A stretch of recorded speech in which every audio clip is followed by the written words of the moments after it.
Sejam bem-vindos ao Hipóteses. Eu sou Márcio e trago-lhes mais um vídeo sobre as Sagradas Escrituras. O tema de hoje é: o exercício físico é de pouco proveito. O que Paulo quis dizer com este versículo?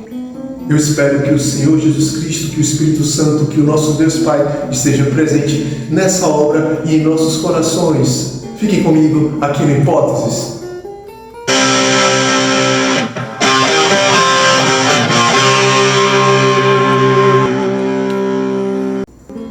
A primeira carta a Timóteo, capítulo 4, versículo 8, está escrito: o exercício físico é de pouco proveito, a piedade, porém, para tudo é proveitosa, porque tem promessa da vida presente e da futura. Qual era o possível contexto? A busca pela perfeição dos corpos na Grécia Antiga via na musculação uma forma de se aproximar dos seres divinos, os deuses. Nessa época de idolatria do próprio corpo, pode ser que muitas pessoas, inclusive no meio cristão, na época do apóstolo Paulo, estivessem priorizando a aparência física, tão estimada na cultura grega. Mas será que Paulo era contra o exercício físico ou contra aquilo que o exercício físico significava na vida dos gregos e talvez na vida de cristãos que podem ter aderido a esse estilo de vida que tinha afinidade com a adoração do próprio corpo?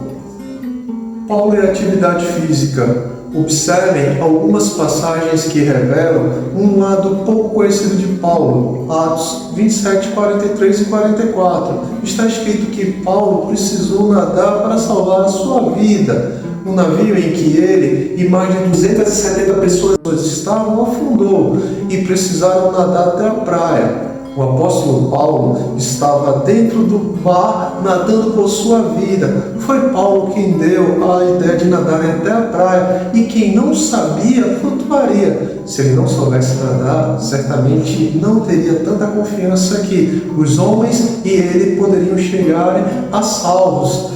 Naquele local, o mar era muito agitado e morrer afogado era muito fácil. Diferente daquela época, hoje a atividade física está associada a um estilo de vida saudável, proporcionando um melhor condicionamento físico, força, flexibilidade, uma competição saudável com disciplina, compromisso, amizade, um controle de peso, melhora no condicionamento cardiovascular, fortalecendo o coração, reduzindo a pressão arterial, redução do estresse e aumento da autoestima, aumento da longevidade, diminui o risco de doenças e possibilita o convívio social. Essa é a atividade física hoje. As viagens missionárias de Paulo.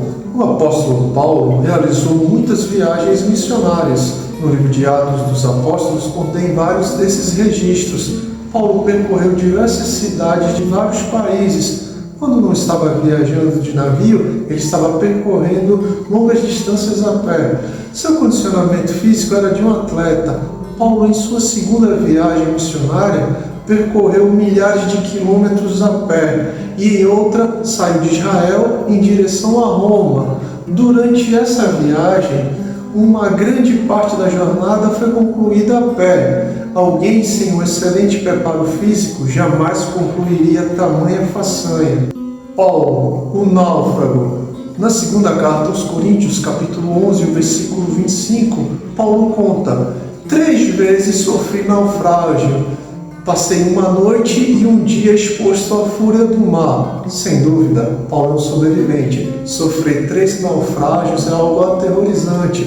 Ficar em meio a um perigo gigantesco como o mar, sendo arrastado pelas correntezas, podendo se chocar com os recifes, ser atacado por tubarões, sobreviver ao possível impacto que pode causar um naufrágio, conseguir nadar para sobreviver, podendo ou não encontrar os destroços da embarcação, são realidades que causariam um desespero em qualquer um. E passar um dia inteiro lutando por sua vida, não podendo parar de lutar, talvez sem ninguém ao seu lado a não ser Deus. Sua resistência física, mental e emocional eram tão notáveis quanto sua extraordinária espiritualidade. Mas, voltando a Timóteo 4:8, quando Paulo fala sobre o exercício físico, devemos observar que, se comparado à piedade, o exercício nem se compara a ela, que deve ser comparada a um atributo vindo de Deus, proveniente da íntima comunhão com o Espírito Santo. Numa escala de valores, podemos afirmar que ela está ao lado da justiça e da fé, além do amor, perseverança, mansidão. Piedade é algo que provém do reino espiritual e o exercício físico é do plano físico, necessário para a nossa qualidade de vida. Paulo sabia nadar com uma certa destreza, não há dúvida disso. No naufrágio, ele manda que quem sabe nadar pule primeiro. Paulo dá ordem e em seguida observam todos que pularam primeiro, pois era sua responsabilidade que todos chegassem a salvo em terra. É possível que, quando todos já estavam se afastando do barco, se aproximando da terra, Paulo e todos que sabiam nadar jogaram-se no mar, em direção daqueles que precisassem de ajuda. Certamente, todos que tiveram alguma dificuldade foram auxiliados por Paulo e por aqueles que nadavam junto dele. Todas aquelas vidas estavam sob o cuidado de Paulo, que estava sob os cuidados de Deus. Qual é a hipótese de hoje? Como Paulo poderia cuidar da vida dos outros se não fosse capaz de cuidar da sua própria? Como resistiria a 3 naufrágios se não soubesse nadar muito bem? A resistência física para suportar 3 naufrágios é algo para poucos. Saber nadar e ter resistência para sobreviver um dia e uma noite no mar são duas coisas totalmente diferentes. Como Paulo viajaria para tantos lugares tão distantes entre si se não tivesse um ótimo preparo físico? Paulo não era contra a atividade física, e sim contra a ideia de priorizá-la ao invés de priorizar o reino de Deus. A possível idolatria aos deuses naquele tempo tem sido substituída pela idolatria do próprio corpo. Muitos dedicam exclusividade à busca pelo corpo perfeito, ao invés de buscarem a vida perfeita e eterna ao lado de Deus. Esse foi o Hipótese de hoje. Se gostaram, deixem seu like, comentem e até o próximo vídeo aqui no canal Hipóteses. Tchau!